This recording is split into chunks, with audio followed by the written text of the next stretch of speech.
She wanted a chip I accidentally dropped. You know what she did?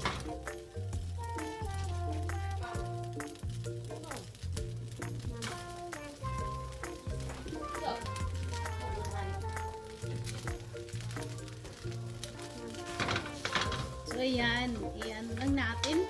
Luluto lang natin yung ating kanin. Parang garlic rice. So ang kaiba lang, stir fried mushroom with rice. Yan ang ating dinner ngayon. Tuloy ko lang ang pagluluto nito or pag-mix. And I'll show you the result later on. So ayan na guys yung ating kanin. So na-mix-mix na natin yan. Mix-mix. Tapos lalagyan natin ng garlic salt. Yan ang ano natin ngayon. Kunti lang.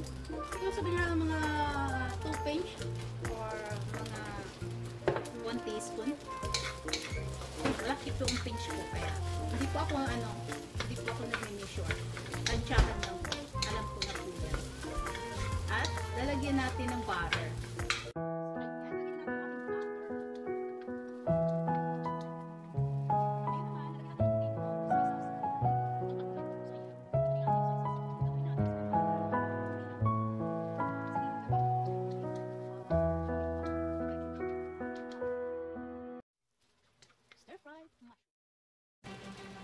So, titikman natin kung tama na po yung lasa.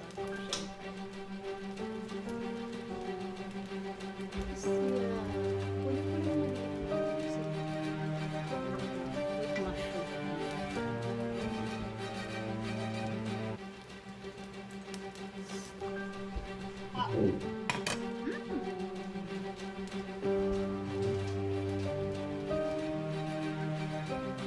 Masarap. So, ayan na guys, yung ating stir-fried mushroom with rice. Bugs!